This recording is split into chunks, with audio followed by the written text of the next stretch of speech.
COP27 సదస్సు ఈజిప్ట్లోని Sam L షేక్లో జరుగుతుందని మనందరికి తెలుసు. ఈ సదస్సు దాదాపు చిట్ట చివరికి వచ్చేసింది.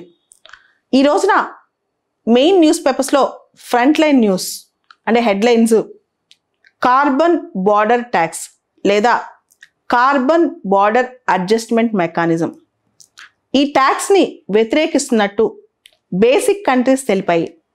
బేసిక్ కంట్రీస్ అంటే Brazil, India, China, South Africa. ఇవన్నీ చాలా డెవలప్ అవుతున్న దేశాలు, వర్ధమాన దేశాలు అని చెప్పుకోవచ్చు.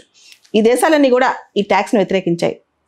అసలు ఈ కార్బన్ బార్డర్ ట్యాక్స్ అంటే ఏంటి, లేదా కార్బన్ బార్డర్ అడ్జస్ట్మెంట్ మెకానిజం అంటే ఏంటి?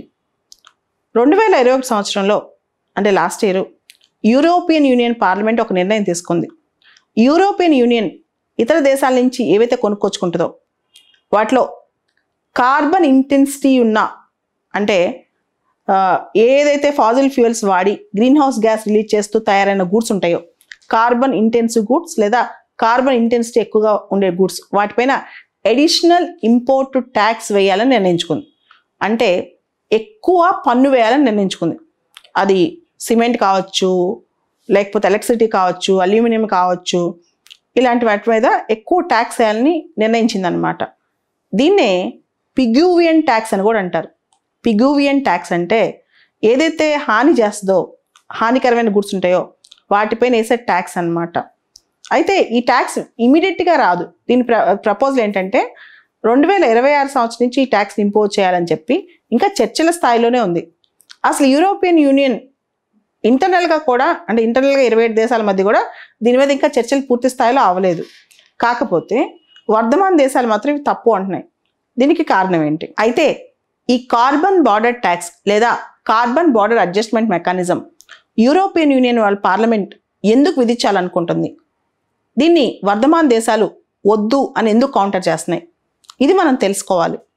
ముందుగా ప్రతి ఒక్క దేశం green house gas emissions targets ఉన్నట్టే మనందరికీ తెలుసు. యూరోపియన్ యూనియన్లో చాలా దేశాలు డెవలప్డ్ కంట్రీస్. ఈ దేశాలు కూడా GHGs తగ్గించుకోవాలి. గ్రీన్ హౌస్ గ్యాస్ ఎమిషన్స్ 2030 నాటికి 55% తగ్గించాలి. 1990 స్థాయిలోకి తీసుకొచ్చి దానిలో 55% తగ్గించుకోవాలి. అంటే దాదాపు చాలా టార్గెట్స్ పెట్టుకుంటే కానీ ఈ గ్రీన్ హౌస్ గ్యాస్ ఎమిషన్స్ తగ్గవు యూరోపియన్ యూనియన్లో.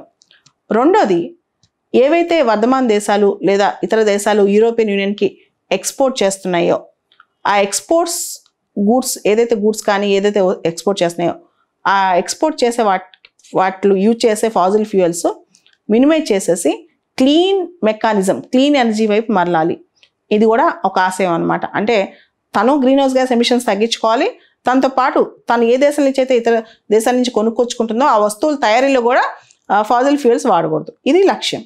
అయితే ఇంకొక పక్క ఈ వర్ధమాన దేశాలు ఇది ఎందుకు తప్పు పడుతున్నాయి అంటే, మొదటి రీజన్ యూరోపియన్ యూనియన్ తను స్వతహాగా తన ఇంటర్నల్గా చేసే పనుల్లో ఫాజిల్ ఫ్యూయల్స్ని, గ్రీన్ హౌస్ గ్యాసెస్ని పూర్తి స్థాయిలో తగ్గించుకోకుండా ఇతర దేశాల మీద రుద్దాలని చూస్తోంది. రెండోది, ఇది ట్రేడ్ డిస్టార్షన్ లేదా అన్ఫేర్. అంటే యూనిలాటరల్గా డెలిబరేషన్ లేకుండా ఇలా చేయటం వల్ల ట్రస్ట్ డెఫిసిట్ బయలుదేరుతుంది. అంటే నేను విధించేస్తాను ట్యాక్స్, మీరు భరించండి అని చెప్పి ముందు దీనిపైన ఒక చర్చలు జరగాలి, ఎంత విధించాలో బార్గెనింగ్ జరగాలి, అదేమీ లేకుండా డైరెక్ట్గా చేయటం అనమాట. మూడోది, అతి ముఖ్యమైనది, ప్రైజింగ్ పెంచడం ద్వారా ఫాజిల్ ఫ్యూయల్స్ని, గ్రీన్ హౌస్ గ్యాస్ ఎమిషన్స్ని ఇండైరెక్ట్గా తగ్గించాలని చూస్తుంది యూరోపియన్ యూనియన్. తను ఇంపోర్ట్ చేసుకునే క్వాంటిటీ తగ్గించుకోవట్లా, కానీ ప్రైజింగ్ పెంచుతుంది. ఆ ఎఫెక్ట్ ఎవరి మీద పడుతుంది? వర్ధమాన దేశాల మీద పడుతుంది. ఎన్విరాన్మెంటల్ ఎక్స్పర్ట్స్ కూడా ఇదే చెప్తున్నారు. వీళ్ళు ప్రైజింగ్ పెంచాలని ట్రై చేస్తున్నారు కానీ క్వాంటిటీ తగ్గించుకోవాలని ట్రై చేయట్లేదు.